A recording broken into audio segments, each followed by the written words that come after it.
Hey everyone, Eggman here with another video, and today we have a top 16 breakdown for the Latin American 2023 finals that happened this past weekend. It had over 400 players, and we do have this top 16 that we see here today.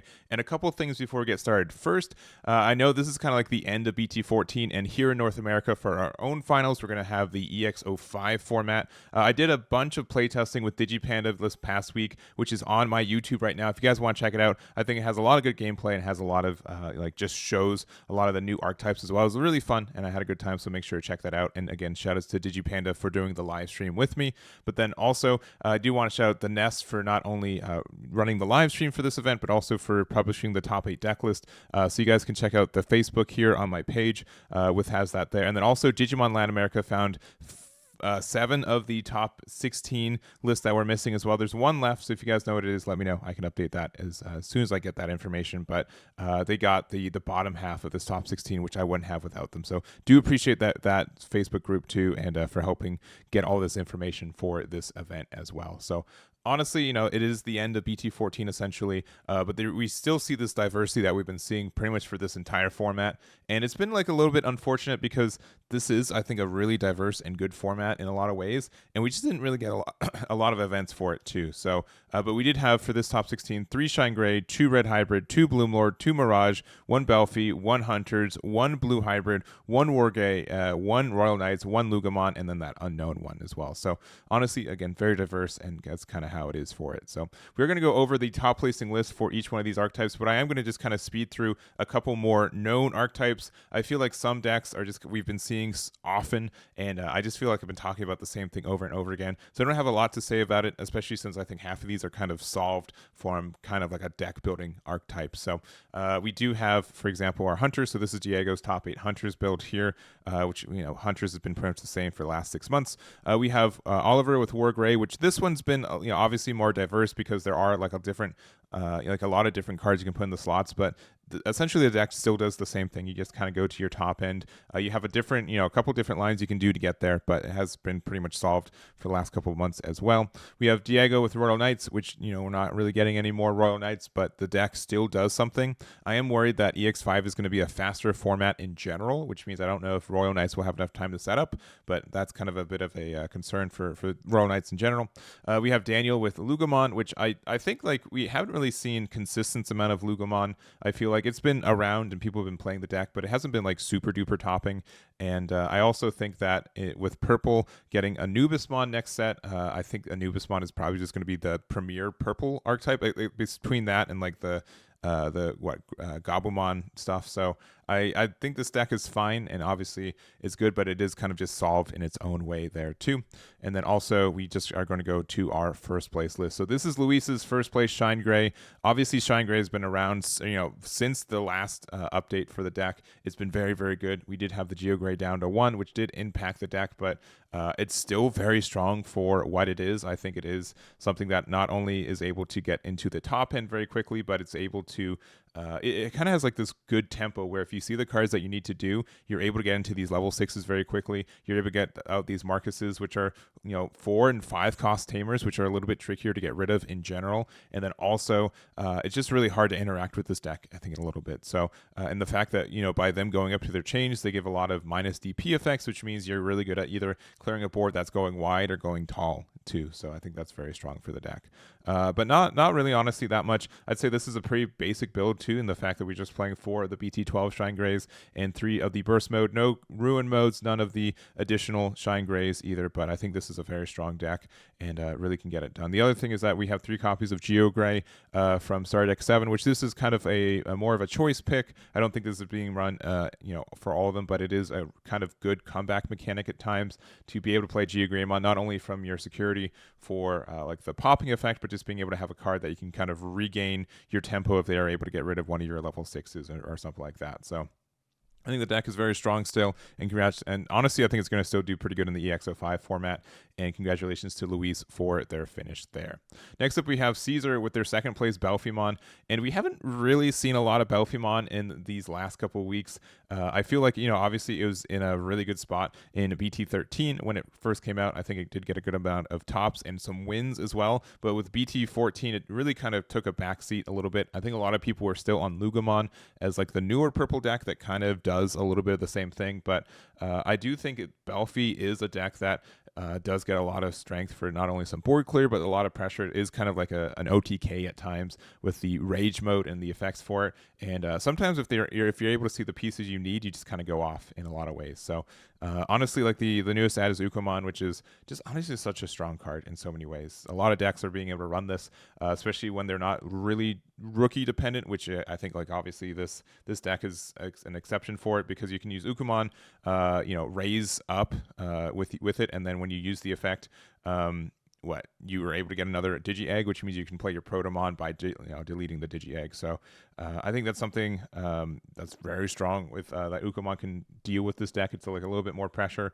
and you just get that more advantage for it too. So honestly, I don't have much more to say for this deck. I'd be interested to see if this is able to do well in EX05. Again, Anubismon I think is going to be a very, very strong deck for the release of that format, and that's what it is. So congratulations to Cesar for their second place finish with Belphemon. Next up, we have Juan with their third place Red Hybrid, and this is also a little bit of like that first section of like cookie cutter decks, but it did get third place, so I did want to kind of talk about it. This deck is very fast and very strong, which I think it will probably be able to keep up with the speed of EX05 in its own way. It is another deck that's able to take advantage of Ukomon, I feel like, which is strong, and just kind of everything for there. So I don't honestly have a lot to say about this deck other than I think it's really strong, and I think it's going to continue to be very strong. The fact that it's a red hybrid deck, there's not a lot of tamer interaction right now going on, and the amount of pressure you can get from like Atomic Inferno, the Gravity Crush, and also just running Crimson Blaze to shut down some decks as well, I think is very strong. So not much more to say, just congratulations to Juan for their third place finish there. Next up, we have our Mirage deck. So we have two in the top 8. We have Ians as well as, but they're both Ians, which was a little bit complicated, but both Ians copies of the Mirage. And honestly, when the format started, I'm like, why did they hit this card, this Mach Galgamon? The deck's not really doing anything. And we also kind of had our weird BT13 format as well when we didn't have the mental training at our time, but they did in Japan too. So when we got this card, I think that helped this deck immensely. There's a lot of great plays and just extensions you're able to do with that card. Being able to find your tamers more consistently, since we aren't as like good at finding your tamers at times, I think that's strong. And just the whole pile. And honestly, this Zudomon I think is one of the stronger cards for this deck. It just helps out in a lot of ways. You can end on level 4s, but also just the interaction you get for it.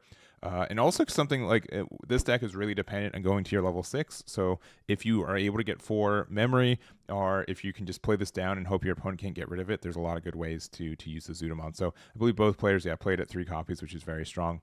Honestly, this Gaomon is very strong. I don't think we need know about that. You also know that Bukamon is too strong to be at 4 in the near future. So just giving jamming. This jamming effect is just so easy to get. I can't believe they printed this at times. It is very, very, very strong in a deck that doesn't really have protection otherwise.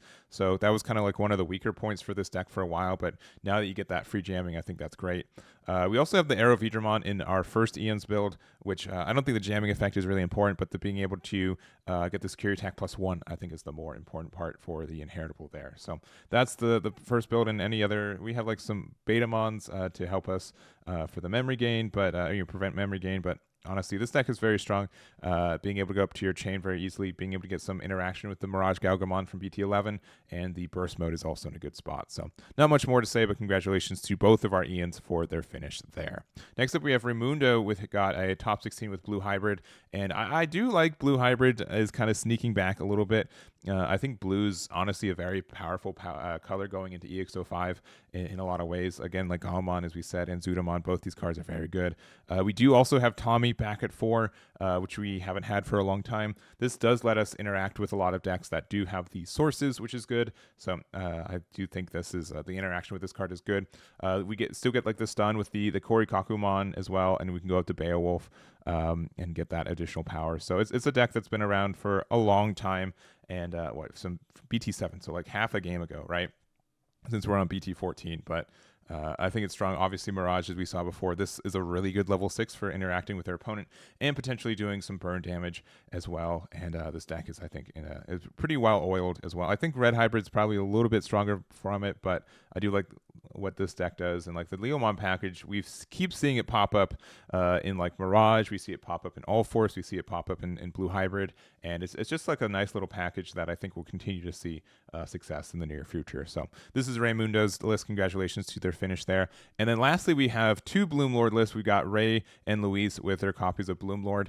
And honestly, I don't think Bloomlord's been doing a lot of work in this format. I'm not saying it's a bad deck, but I don't think it's been really doing well. And I'm kind of surprised with that because I feel like Agility Training was such a good card for this deck because we do play some Tamers and we do play a couple cards that like just the fact to continue our cost reduction is very strong for our going up our chain. So, but we do see, like, for example, Luis is not even playing that. We're not playing any of the green mem boost, none of the event or option cards, just the hidden potential discovered, which is still a really busted card. If green was doing any better, I think this card could go down to 0 as well. But it's just such a, there is like the chance of this being a really well-oiled machine as well, being able to go up your chains and find your pieces. The Tamers are very great, and the Yoshino, which you can also play for free in a lot of ways, I think is strong. So I don't think you can play it for free in this version of it, but just the fact that you can use this card to I don't know. Like the weird part is that like we have this to set our memory, but then also we have the Mimi that lets us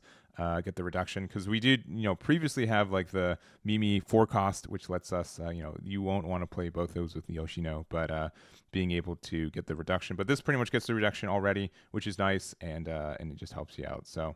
I don't think I have much more to say. I do like the Lilymon as another ace card. Being able to use this to, you will end on a lot of level 4s inherently, just based on how like the Bloomlord stuff works and Hydramon and everything.